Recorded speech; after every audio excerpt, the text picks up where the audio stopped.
இன்றைக்கி என்ன வெண்டை குழம்பு வைக்க போகிறோம். ஊற்றி வச்சுக்கலாம். ஏனத்தை எடுத்து வச்சுக்கலாம். வச்சுக்கிட்டு எண்ணெய்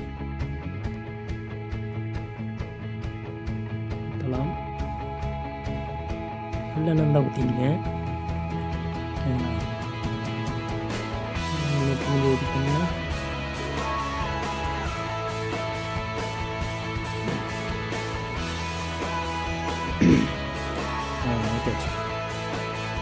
கடுகு,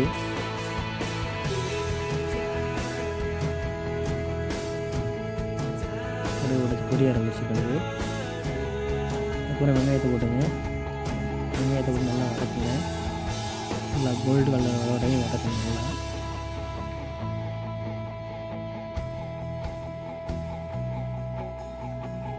தக்காளி வதக்கியாச்சு. தக்காளி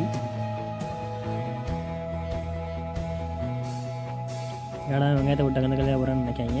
நாங்கள்லாம் கட் பண்ணிட்டோம், போடலை. போட்டால் ரொம்ப நிமிஷம் ஓட முட்டாண்டி நிமிஷத்தை கம்மி பண்ணுறதுக்காண்டி இந்த மாதிரி பண்ணுறோம். அடுத்தபடியாக பச்சை மிளகா இப்படி நடுவில் நறுக்கிங்க. நறுக்கிட்டு 5 பச்சை மிளகா போட்டுங்க. போட்டாலும் நல்லா வதக்கிங்க. நல்லா நறுக்கணும். 2 நறுக்கிங்க. நறுக்கி போட்டு கொண்டுங்க. இப்போ எடுத்து வெங்காயம் போட்டுருவோம். வெங்காயம் போட்டு நல்லா வதக்குங்க. நல்லா அந்த வேலை போகிற வரைக்கும் வதக்குங்க. நல்லா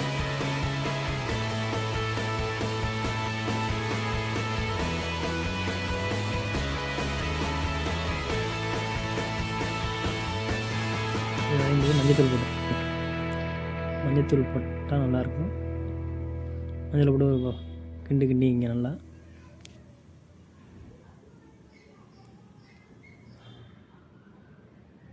அதுக்கப்புறம் மிளகாத்தூள், மல்லித்தூள் 2 நாங்கள் மிக்ஸ் பண்ணி வச்சுருக்கோம். 2 ஸ்பூன் போடுறோம்.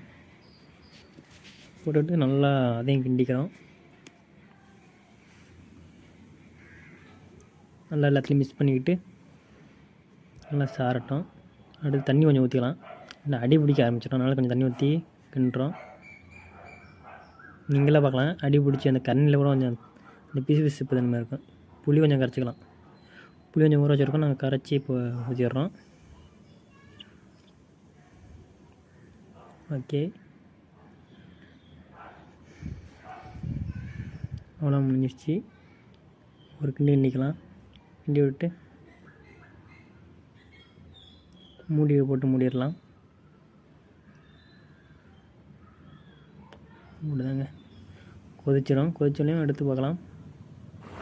முக்கியமான விஷயம் உப்பு போட மறந்துட்டோம். உப்பு போட்டுக்கலாம். தேவையான அளவு உப்பு போட்டு கிண்டி விட்டுக்கலாம். வீடியோ முடிஞ்சுதுங்க. இனிமேல் எடுத்து